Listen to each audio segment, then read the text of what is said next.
Good morning, everybody. Welcome to the Monday Review. Kevin Sully, Olivia and Kevin, and Lincoln Shrike here. Hey. Man, track got real this weekend, guys. It did. It feels like it finally arrived. You know, it's track is back, I think. I didn't think we'd say 43-45 in April. Near Here that. we are. No, that sounds more like my electricity bill, or than at 400 time in April. But you know, Michael Norman doesn't care about that. So On today's show, we're going to be talking Michael Norman's crazy debut, Divine Oduduru's double. Olivia's going to talk about an indoor marathon world record. We're not sure why. Throw that one in there. Lincoln's going to talk about a crazy 1500 at the Brian Clay Invitational. But we'll start at the top. I guess we all should go. Where were you when you found out Michael Norman was probably going to break 43 seconds?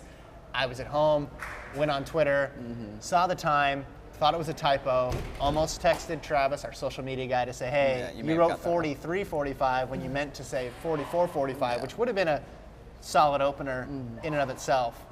But no, in fact, it was real. Michael Norman, Lincoln, 43-45. yeah, I kind of felt like when I saw it, my reaction, you know, the NBA dunk contest or any other dunk contest, when somebody drops a clear 10 or whatever, a 10 across the board, Kenny Smith likes to holler, "It's over! It's over!" You know, and that's the way I felt about the 400. We gauge everything obviously towards the World Championships or Olympics, whatever year it is, and it does kind of feel like Norman with this time, a big PR. Not just that, they tied for the fourth best and fourth fastest man in world history. It feels like he's got a clear path to that world title coming up later in Doha, and maybe the 43.03 world record.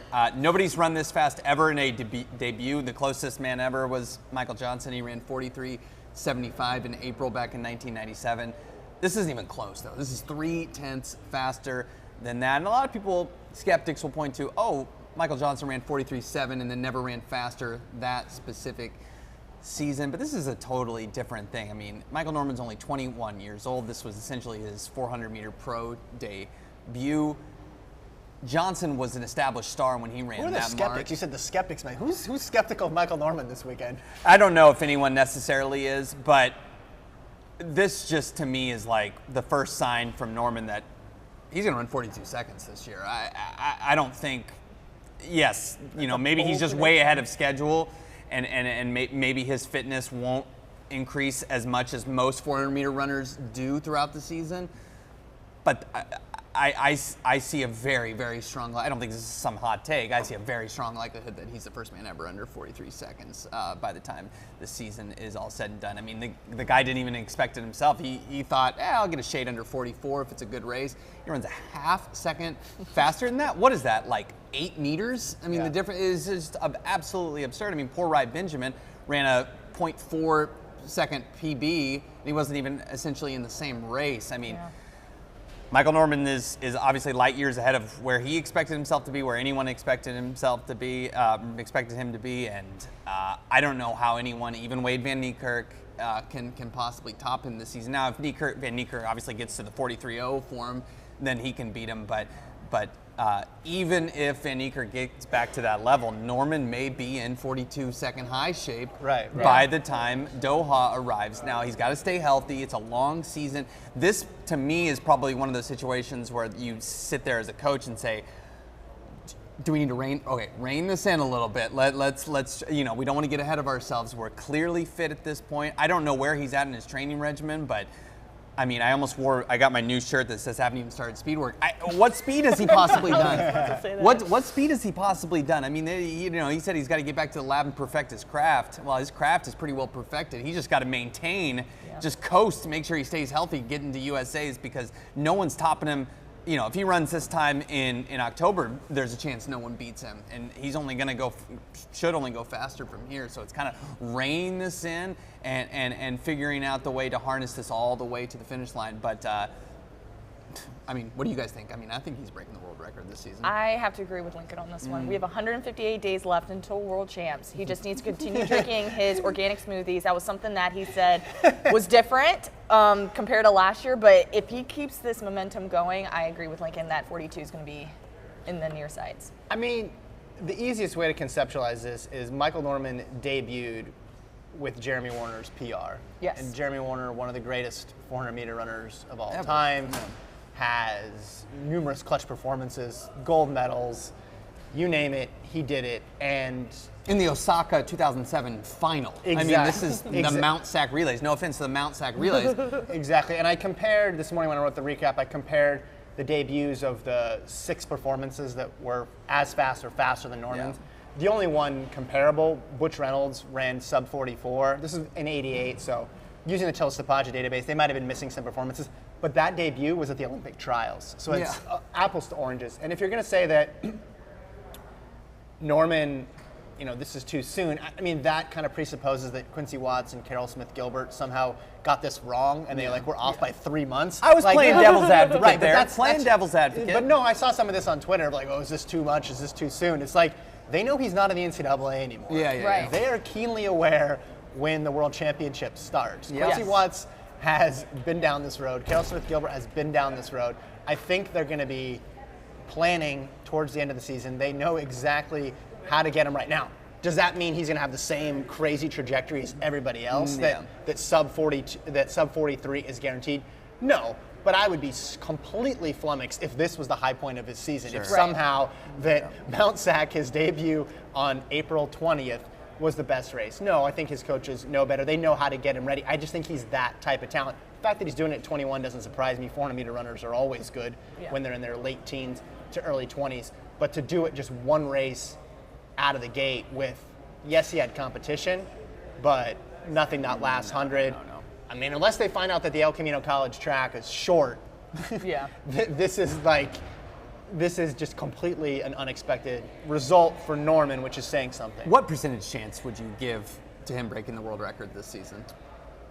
Let me start with the American record. Okay, 43.18. So 43.18, I would say there's a 55% chance now that he breaks the American record. World record, 43.03, still has to chop another 4/10 off. I mean, that's a lot of organic smoothies between now and then. Right. And I would not say it's as high as 50%. Okay. Just because we still have time. We have plenty of time. Look, 400 doesn't even start until October 1st at the World Championship. So you throughout the day, 158 days. Well, 400 is on week 2 of the World Championships. I mean, this may seem really cautious in retrospect, but I would say world record probably 30%. Still, I would still be. Is that too low? It's too low. I mean, that's pretty high for a world. I mean, no, I think that's obviously the safe path. We're used to looking at the 400 and be like, oh, you can start at 44 and whittle your way. I mean, that's what most guys' paths are. Yeah. You start in April, and you're running 44 mid. That's a good sign that you can run in the 43s by the time breaking 44. You got a good chance to a medal. I mean, this is just a whole other. Just opens up every possibility. Right, but when you start, there's less room to grow. Of course, obviously. Right. So he's not running 39.8, but still, this is unthinkable. And I was just like you. I mean, I couldn't believe. I mean, this is for even for Norman. I mean, like he said, he didn't believe it. I couldn't believe it. Olivia, what do you put as his shot to break the world record? And what was your general reaction to the time? This happened Friday, right? Saturday. You don't see. I remember where I Saturday? was. Yeah. I thought I was. Never mind. On my couch. I thought I was watching the Spurs Thunder meltdown. game, and it popped up on my phone. I was like, "Wait, what?" And Yeah. It was actually happening during the Spurs game, and I know it because I was really in a bad place. Yeah. And then this sort of just confused me. Yeah. And then I went back to being in a bad place. Yeah. So I'm just really thinking because he debuted with a 43.45. Like that's where I'm We're stuck still on saying because I'm just like, it was just mind blowing. Like Kevin said, I thought there was an error once it got tweeted out there. I was like, I don't think he ran 43, but I really think 43.4. Yes. I honestly 43.9, I would have been like, no, that's not right. Yeah. I really think he's going to hit it this year, just because I know his coaches know what they're doing. He debuted. I really think he's probably going to get the American record. I want to say this might be a little high, but maybe 65%. For the world or the American? The American. Oh yeah. And probably about 40. I have high hopes for him. Yeah, no. I say about 40%. When you're looking at these historical performances ahead of him and trying to make a comparison, because it's tough to do because there's just 43.4 debut. It's just insane. Only Michael Johnson has a second faster time than this, right? Van Niekerk went from 43 mid all the way down to 43.03. So even if nothing happened between now and October, right? He just stayed right around this range. It's not unrealistic for him to make a jump from 43 mid all the way down to the world record, right? Or at the very least, the American record, because all those other runners did make a similar jump, right? Butch Reynolds' second best time, or you look at Warner's second best time, obviously slower because he has the equal time, but only Michael Johnson sort of knocked on the door a little bit before he made that jump. Right. So I think it's entirely possible that he puts this on ice for a couple months. I know he's not going to do that, but he could, and then we could still see him hack off the extra half second or 0.4 of a second. I couldn't find this online. When is his next race? Do we know? We don't know. Is it okay? It's Doha, actually. We are really going to. We're going to run get. the We'll 200 get to the 400. He doesn't need to run the U.S. trials anymore. Yes. Well, he mentioned he wants to run the twos as well. Now, if we really want to get ahead of ourselves here, what does this portend for the 200? Oh my gosh. And he's just a matchup focusing with on him and Lyles. Yeah. And I mean, he could definitely. I think he could be he's run 19.8. I think he could definitely be a 19.6 guy. That's a jump, but he's focusing on the 400 this year. But dream matchup would be he's those two. He's gonna run some twos. He's gonna run some twos, but as far as world championships go, and that's not the focus for all these guys. It's just the world championships, but. He is just going to focus on the 400. So what's your percentage? We got ours. What's your percentage? Yes, what's yours? The American record, I'll go 75. I'm very bullish on that. I think he's going to run under that. I don't know much about 400 training. Like some would say I know nothing about 400 training, but I figure in April when you're looking at trying to really, really be sharp by July, 3 months, there's a lot of stuff left to do, a lot of energy left in the legs to pull out, a lot of speed work. I assume he was coming through a big block of training. He was he was a rust buster, and he ran one of the fastest times all time. So I would say 43.18, cutting off 3/10, that should be no problem for him. I'll go 75%, and 40% that he breaks the world record. I feel pretty strong about that. You think it'll happen before the World Champs? Yeah, like he does it. What community college is what? Like a pre-classic or something like that. I see it happening at Worlds. When it's all on the line, it's going to come down to it. Last race. I don't know. Well, maybe not the last. Well, October. Monaco. I could see it happening in the summer. I think he does it before that. But maybe he does. Maybe he wants to. It all happen at the World Championships. Can you imagine for a moment that Wade Van Niekerk never played that charity rugby game and tore his ACL? Where we'd be at for the 400 this year? Yeah. That's a classic. What if? Crazy. Hopefully he gets it back. But I know at the beginning of the year you were all aboard the Norman train and didn't think Van Niekerk would get back. And now not only does Van Niekerk need to get back, he needs to get back. Back. Yeah. Van Niekerk. One man's run 47. One man's run 43:45. How will they? Well, I don't think Van Niekerk thought at the beginning of the year I might have to PR to win gold this year. Yes. And that's where we're at. On the NCAA side of things, also incredibly quick weekend. Yes. Divine Oduduru. 45 minutes, 2 races, 100, 200. Set the NCAA afire. Yes, he ran a 9.94, and this all happened at Waco. And I've ran, I think, once or twice in Waco, and the wind can get really up there. But surprisingly, there was a very calm Lincoln very calm wind, 0.8. So he ran a 9.94 and a 19.76. And honestly, that kind of, I was like, Divine and Michael Norman both took me for a loop this weekend because I was not expecting Divine to come out that quick right now in April. I was expecting these times maybe during conference, but not right now. 19.76, that's the number 2 NCAA time in history. Yep. Obviously the better of the 2 performances, but 9.94 puts you well ahead of the fastest NCAA time in the year. First guy to do it this year. Looking at his race, what did you see technically? What worked? I know we're going to have a more thorough breakdown later. Yes, you're going to see the breakdown. Honestly, I think he still has some improvement. Okay, where? Mainly when he comes out of his dry phase. And you'll see a lot of it as I'll talk with it, and I'll break it all down for you guys. But honestly, I still feel like he has some room to improve in his form. All right. For sure. Olivia's doing a illustration later on in the week. She's not giving anything away. I thought we'd get something away. Nope, just got to stay tuned to the site to see it. So who are the men who can beat Grant Holloway. Freudian slip there. Who are the men who can beat Divine Oduduru in the 100 this year? Oh, in the 100. I'm guessing that the 200 is pretty much all Yeah, said the and done, 200's done. barring injury, barring he stays healthy. Anybody can stay with him in the 100.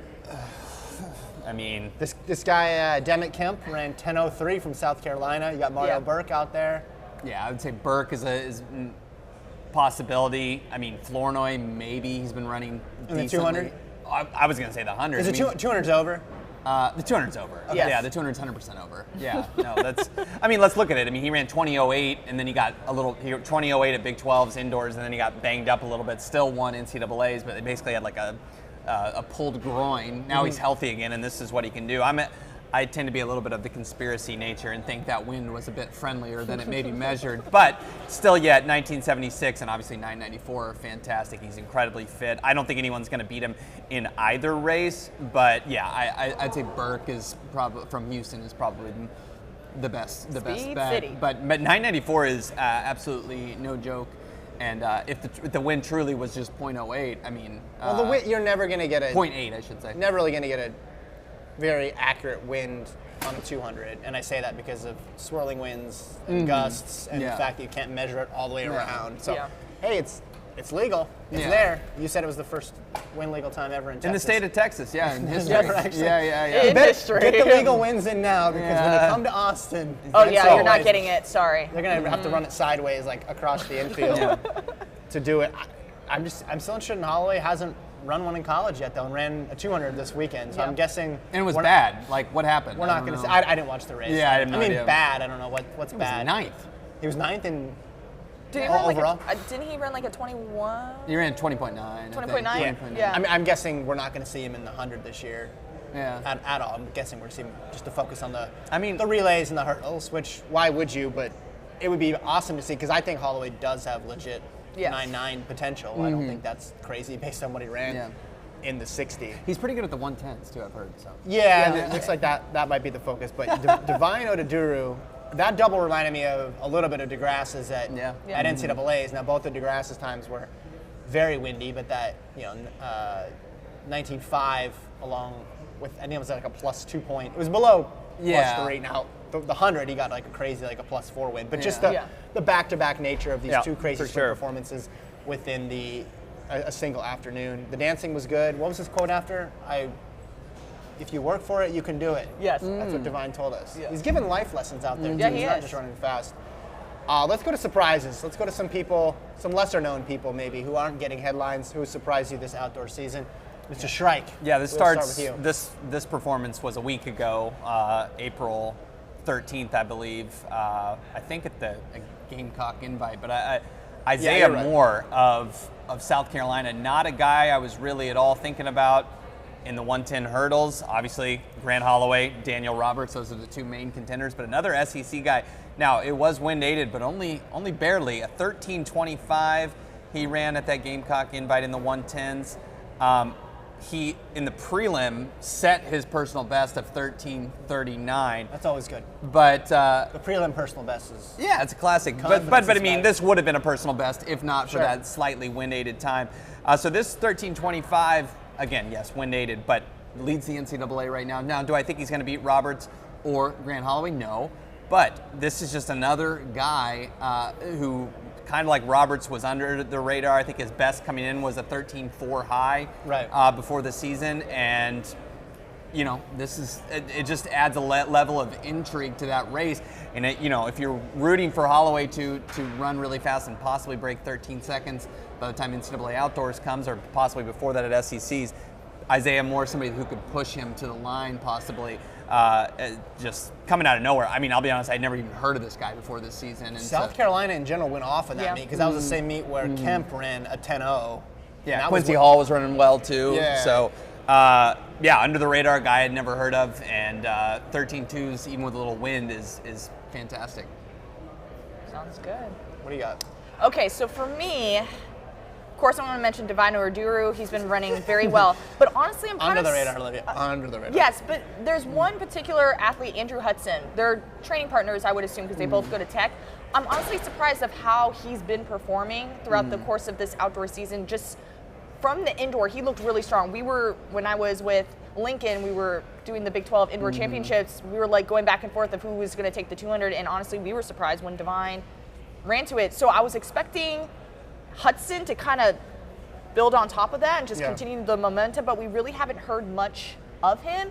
This past weekend, he ran a 10:13 in the 100, which isn't terrible, but it looks like that 100 is starting to look like his more dominant race when I thought it was going to be the 200 going into the outdoor season, because he only ran a 20.47. So I don't know if there's something going on that we just don't know about, but I'm expecting Hudson to rise to the occasion hopefully soon for Big 12s. So surprised that the 100 is now better than his 200. Than his 200 now, yeah. Interesting. I went with Sage Herda of Colorado. Now, distance fans probably know her as the clutch performer that helped Colorado get that title in the cross-country course. Now, she's redshirting this year. I'm not sure why, but she ran 4:09 in the 1500 at the Brian Clay, which would be the best time in the NCAA by like 4 seconds. Yeah. And then the next day, she went to Mount Sac. She had the old Brian Clay, Mount Sac two-day double. Ran 2:03.4, which is the 5th best in the NCAA. Now, it's early still. Those marks probably aren't, might hold. I don't know. The 4:09 is pretty quick. Yeah, 4:09. And we haven't seen Jessica Cole run a 1500, and her teammate Danny Jones we haven't seen at all, I don't think, this season. But it's just crazy. Someone who's redshirting this year tops in the NCAA right now if you add her mark in there, and someone has crazy range, 800 all the way through cross. I mean, she's the one who finished higher at the national meet than she did in her conference meet in cross country. Was in the low 20s for NCAA. So someone to watch. I mean, coming down the home stretch of Brian Clay, it was her, Hannah Green of OTC, and Alexa Ephraimson. So she was running with 2 pro runners and looked like she belonged there. So keep an eye on her. I don't know what her racing plans are going to be. I know Jones redshirted last outdoor season, and because of that, she sort of ran like a modified pro season. She ran Portland Track Festival, and she ran at Prix. Herda's kind of following that same path, but 4:09 is legit in the NCAA 1500. I mean, that's not enough to get any Diamond League or even USA cred. I mean, you're going to need to run low 4s to make the team this year. But a 4:09 in April is a legit performance from Sage Herda. So she's been my surprise. Well, and what's the deal with Mark Wetmore? You got to figure out when to actually put the jersey on when your athletes are on fire. I mean, Danny Jones was on fire last outdoor season, redshirt.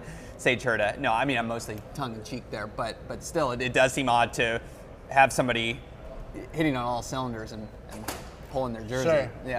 Interesting. Number of the week. I audibled this, by the way, so. Lincoln. Okay, Audible of the week, starring Lincoln. Go ahead. 6. That's my number of the week, as in 6 days until we see Eliud Kipchoge race. It's Kipchoge week, ladies and gentlemen. It's been several months since he broke the world record. Obviously, he doesn't race very much. He does no tune-up races. He's Eliud Kipchoge, way too good for tune-up races. You don't need to show anybody what you're doing. So my number is 6, like I said, 6 days until Kipchoge takes to the London Marathon. I don't think anyone will beat him, but of course the race is loaded. Mo Farah is going to be there. I was joking with you the other day. What's the standard here? Does he run 2:02.15? And we're kind of like, okay. But I no idea what he's going to do, but obviously he's a can't-miss attraction, and he wants a 2:02, right? So that way he has the whole set. Yeah. He's got the people who get gold and bronze. They're like, well, I got to get silver now to complete the collection. Yeah. He needs the 2:02 to kind of wrap up his 2 flat, 2:01, 2:03, and you got to build it all together. And I'm just pumped to see him race. Will he go out and 60-20, or it's just going to be nuts to watch how he approaches this race. I don't think we have any idea coming off that world record. Basically, everything's on the table. Maybe not sub 2 hours, but London isn't quite as fast as Berlin, but is the world record in play? I mean, I would say no, but I think 2:02 is definitely possible. Yeah, world record. We'll get to this more later in the week, but you didn't allow me to talk more about Michael Norman here, which is fine. Do you want to talk more about Michael? No, it's okay. So I brought up the other. I feel like we had a lot of Norman up top. Yeah. We did. So 6 days until Eliud Kipchoge races in London. That's what I'll go with. All right, Olivia, you have more marathon numbers for us. I do. Can you imagine running 211 laps on an indoor track? I can't imagine. 211. Oh, but I'm not insane. That either, is my so. number, CJ Albertson. I didn't know who this was, but he is the Clovis Community College coach who just broke the indoor marathon world record. Elliot, CJ. I mean, I don't see 2 minutes. There we go. Back-to-back marathon grades. What do you run? 2:17. 2 hours, 17 minutes, 59.4 seconds. And that's legit. You figure any advantage of running in a climate-controlled situation is balanced out by the Yes. fact that you have to turn a whole bunch and you're bored out of your mind. 2 out. You know what they- Let's get 211 CJ laps. Albertson to Dubai or London or Berlin. I want to see the You know what they conversion. say when he hits 111 laps? Only 100 to go. Yes. That's what 2:19 was the old record. So He blew it out of the water. He kind of Kipchoge the Yeah. indoor marathon record. He kind of took it and moved it forward. My big number of the week, 11. That's 11 days until the Doha Diamond League. Oh, wow. It's coming the up. other Doha meet this year. Yeah. Not Yes. the World Championship, but the other Doha Diamond League. That's the kickoff for this season. So, you know, we've seen pros running at these relay meets and a lot of people running stateside. Obviously, some of them ran indoors, not that many, but this is when you're going to get fields where there's multiple Olympians, Yes. multiple World Championship gold medalists in here. Went through the start lists there. I mean, it's nothing too outrageous yet. Like, we're not going to get Van Niekerk v. Norman. We're not going to get Lyles versus Coleman, McLaughlin versus Dalila Muhammad and Shamir Little. We're not getting that yet, but I mean, it is cool just to see actual professionals going head to head, and this is going to be the first day of that, just in 11 days. So a week from Thursday. Yeah. No, a week from Friday. We get back from Peyton Jordan Yeah. the day before. So There wait, we when's go. Peyton Jordan? Is it a Wednesday night? No, it's Thursday night, May 3rd.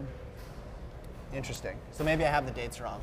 In any event, Doha, Diamond coming up League- in May it's gonna- someday. It's going to be the Diamond League starting. All right, let's Yeah, close it out. Yeah. Let's wrap this up real quick. Top 5 of the weekend. Lincoln, go. Yeah, I'll go. I start with Oliver Hoare. Got that win in the Brian Clay 1500 over an all-star field, and then did it in stylish fashion right at the line. Ryan Crouser, the farthest throw in the shot put of my entire life. Since 1990. So, Giving away his age there. Not my entire life, though. So pretty impressive stuff from the Olympic champ, and like Michael Norman, making that hideous Nike kit look decent by Lincoln's fashion reviews. by having a nice shot put there. 22, hold on, you gotta give him the number. 2274. 2274. And right before that, 2273. Oh, I didn't know that. Consistency. So he's ready to go. Yeah.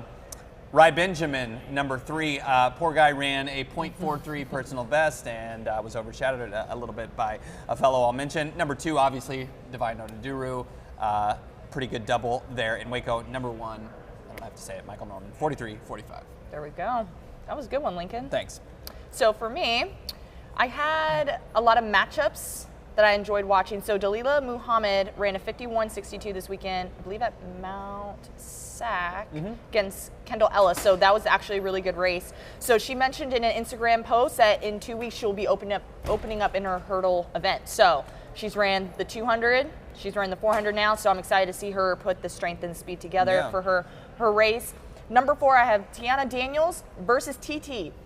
And so, as we know, Daniels was the 2016 indoor champion in the 60 hurdle, not 60 hurdles, sorry, Tiana, 60 dash, and then TT actually won the 2019 indoor championship. So it was kind of nice to see them have that matchup, but Daniels came up on top 11:20 to 11:21 at Mount Sac with a Close. negative .9 wind. You believe that win, Lincoln? Do you believe it? Yeah, whenever it's the other way. The other way. Okay, spot number 3, I have Nick Gray from Ohio State, and what I thought was so interesting was he broke Jesse Owens' school record, and Jesse Owens is such a phenom when it comes to the track world. He did that at the Gamecock Invitational on April 13th. Number 2, Lincoln took mine, Divine Oduduru, and number 1, the Michael Norman. Oh, I like The it. Michael He Norman. gets the article in front of his name. I went 5, Ry Benjamin. Now, you mentioned poor guy sets the PR but overshadowed, but ran faster than Samba, who's run a 400 this year too in the open. So if you're looking at the proxy war, who's going to be better in the 400 hurdles when they finally do race it? Right now, Benjamin ahead on the Yeah. flat 400. We'll see if he can translate that to the 400 hurdle race. 4, Kenny Harrison, 12.6 at Mount Sac. She said struggled with her start. She's going to run at Drake though. Good win for her. 3, Divine. 2, Ryan Crouser, for the reasons Lincoln mentioned, 22.73, 22.74. The 22, that's the 7th best throw in history. Did it at the beach invite. And the number one, the undisputed champion of this week, it's Michael Norman. Yep. We all have him as number one. Yeah. All right. That's It's exciting. surprisingly. All right. Well, thanks everybody for tuning into the show. Let us know what you think. Is Michael Norman going to break the world record this year, the American record this year? Seems likely. Yeah. Lincoln says 70%. American record. 40% world record. There we go. Place your bets accordingly. We'll talk to you guys next week. Bye.